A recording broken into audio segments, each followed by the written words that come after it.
Mit dem Einsatz von Flugzeugen im Ersten Weltkrieg entstand erstmals die Idee, Soldaten mit Fallschirmen hinter der Front abzusetzen. Nach ersten Versuchen begann im Jahr 1940 die US Army mit der Aufstellung von Fallschirmjägereinheiten. Der deutsche Fallschirmjägereinsatz auf Kreta bestärkte die Alliierten in ihrem Vorhaben, ebenfalls Fallschirmtruppen in ihre taktischen Planungen mit einzubeziehen. Schließlich wurde die 101. Airborne Division im August 1942 als eine der ersten Luftlandedivisionen der USA aktiviert. Sie erhielt den Spitznamen Screaming Eagles und unterzog sich einer intensiven Ausbildung und Vorbereitung.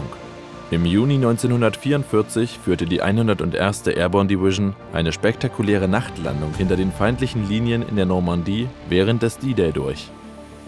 Sie sicherte wichtige Brücken und Straßen, um den alliierten Vormarsch zu unterstützen. Die Division spielte eine entscheidende Rolle bei der Eroberung der Stadt Carentan und beim Abwehren der deutschen Gegenangriffe während der Schlacht in der Normandie. Hallo, das ist Peter, ich bin Philipp und nachdem wir uns jetzt mit der Geschichte der 101. Airborne Division beschäftigt haben, schauen wir uns nun zusammen die Ausrüstung im Detail an. Wir beginnen oben mit dem Stahlhelm. Das ist der Fallschirmjägerhelm, also quasi der US-Fallschirmjägerhelm, in dem Fall die M1C-Variante. Es gab auch noch den M2-Springerhelm. Diese wurden zu dem Zeitpunkt, also zu der Schlacht bei Carentan, zeitgleich getragen. Diese Helme unterscheiden sich von den Helmen der Infanterie in ein paar wesentlichen Punkten.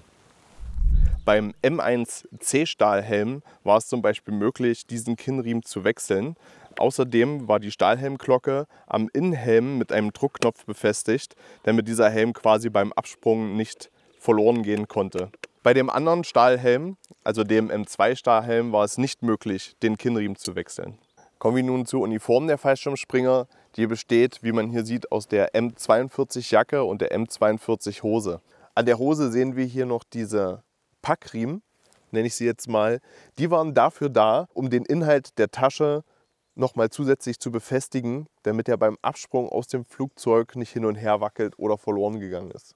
Zu der Geschichte dazu muss man jetzt sagen, dass bis 1941 die Fallschirmspringer-Einheiten noch einen Jumpsuit getragen haben. Das war quasi ein Einteiler, der dann, wie Einteiler schon sagt, aus einem Stück bestand und einfach mit dem Reißverschluss verschlossen wurde. Da wurde dann im Dezember 1941 diese Jacke eingeführt und im Februar 1942 diese Hose. Zu dem Zeitpunkt noch ohne die Verstärkungen an den Ellenbogen und den Knien.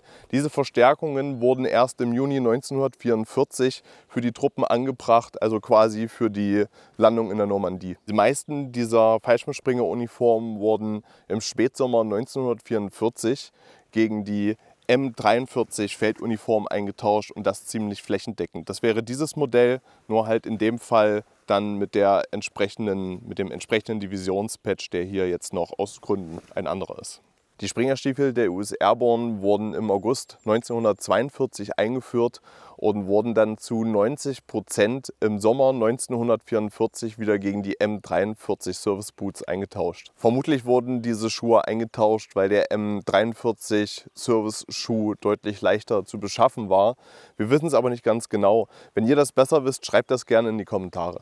Die Ausrüstung der US-Fallschirmspringer besteht im Endeffekt aus demselben modular zusammengesetzten System wie auch das der Infanterie. Das wäre einmal der M36Y-Riemen, der M36 Rucksack und in dem Fall, weil es hier ein Garantschütze ist, noch der M23 Garand Belt. Wobei Garand Belt in dem Moment nicht ganz richtig ist. In diesen Gürtel passen sowohl 10 Ladestreifen für den Garand als auch 20 Ladestreifen für das M1903 Springfield. Im M1936 Rucksack waren viele Ausrüstungsgegenstände und persönliche Sachen der Airborne-Truppen verstaut, wie zum Beispiel das Essgeschirr, das wir hier haben. Das war in einer extra Tasche. Darin befanden sich Messer, Gabel, Löffel und das eigentliche Essgeschirr. Das konnte einfach aufgeklappt werden und dann in 2 Teile. Da hatte man dann eine Pfanne zum Braten und eine Art Teller zum Essen. Des Weiteren hatten die Soldaten der Airborne als auch die der Infanterie diesen Waschsack dabei, Das Prinzip ist nicht neu, das gab es auch im Ersten Weltkrieg schon. Das ist eine Stofftasche, eine imprägnierte Stofftasche, in der Wasser transportiert werden konnte. In dem Fall ist es halt einfach eine Schüssel zum Waschen. Die Airborne-Truppen konnten beim Sprung aus dem Flugzeug ihren Fallschirm nicht selber auslösen. Dieser wurde durch eine Reißleine ausgelöst, die am Flugzeug befestigt war. Dieser Fallschirm war auch nicht zu lenken, was dann dazu geführt hat, dass viele Soldaten einfach irgendwo gelandet sind. Auf Bäumen, Häusern, allerlei ungünstige Landeorte. Dafür hatten die Soldaten dann immer noch mal 30 Meter Seil dabei. Dieses Seil war dann dazu da, um sich eben von solchen Landeplätzen abzuseilen und wieder kampffertig zu machen. Jeder Fallschirmspringer der US-Armee hatte genauso wie der Infanterist der US-Armee ein Erste-Hilfe-Päckchen. Das ist einmal das hier oben, speziell für Fallschirmspringer. Das war wasserdicht und enthielt 600 Gain Morphium. 600 Gain entspricht etwa ca. 300 Milligramm Morphium. Zusätzlich waren in diesem Paket noch ein frühes Tourniquet und ein Verbandspäckchen. Die zweite Version des First Aid Kit wäre das hier, das auch jeder Infanterist bei sich trug. Das ist jetzt die Tasche Modell 1944. Davon gab es 4 bis 5 unterschiedliche Modelle, je nach Produktionsland, da diese Taschen auch teilweise in England hergestellt wurden und dadurch ergaben sich dann unterschiedliche Muster. Hier drin war dann auch das Erste-Hilfe-Päckchen. Das war entweder eingeschweißt in wasserdichtem Material oder befand sich in einer Blech- oder Kunststoffbüchse. Reden wir noch einmal über die Feldflasche der US-Streitkräfte. Da gab es unterschiedliche Modelle. Es gab einmal die 1910-Variante, die dann aus Aluminium war und auch einen Aluminiumdeckel hatte. Dann gab es die 1942-Variante, die aus Aluminium bestand und wie hier einen Kunststoffdeckel hatte.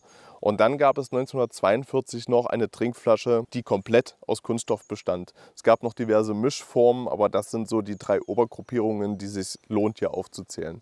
Es gab auch diverse Messer. Wir fangen oben an. Die Fallschirmspringer hatten hier oben in dieser Tasche, die hier vorne eingebracht war, das M2 Taschenmesser, also quasi das Äquivalent zum Kappmesser der deutschen Fallschirmspringer. Das wurde hergestellt von Schrade und Walden in New York und das hatte jeder Fallschirmspringer dabei. Und hier oben an einer Fangschnur, die dann an der Schulterklappe befestigt war, wurde das dann in dieser Tasche hier oben verstaut. Das zweite Messer ist das M3 Trench Knife, das dazu ausgelegt war, entweder in der Ledervariante oder auch in der Blechvariante der Scheide am Koppel getragen zu werden. Viele Airborne-Soldaten haben sich das aber mit einem Packriemen unten am Bein befestigt, einfach weil man so in einer hängenden Situation oder anderen Positionen liegend und hockend leichter an das Messer rankommt. Anders als bei den Fallschirmjägern der Luftwaffe sind die Fallschirmspringer der US Airborne immer mit ihrer Primärbewaffnung abgesprungen. Da diese oft verloren wurde, hatten auch alle Airborne-Soldaten immer eine Pistole mit dabei. Die wurde zwar auch öfters verloren, aber das war immer noch mal eine Rückversicherung, dass wenn die Primärwaffe verloren gegangen ist, dass man sich noch verteidigen kann. Diese Sekundärwaffe war in dem Fall der Colt 1911 oder der Colt 1911 A1. Das war eine Kaliber 45 Pistole, dessen Magazin 7 Schuss gefasst hat.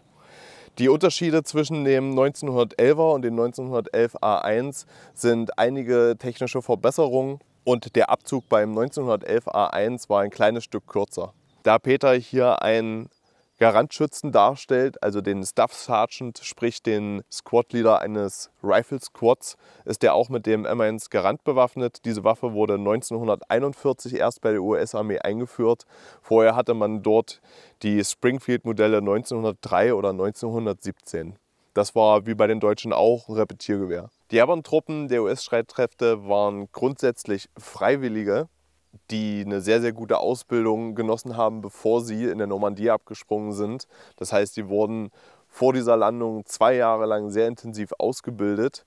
Und die Schuhe durften Airborne-Soldaten erst so tragen, sprich mit der Hose in den Schuhen, wenn sie einmal aus dem Flugzeug abgesprungen sind. Da Peter und ich beide noch nie ein Flugzeug betreten haben, wäre die korrekte Art und Weise, diese Hose zu tragen, schlussendlich nur noch die hier.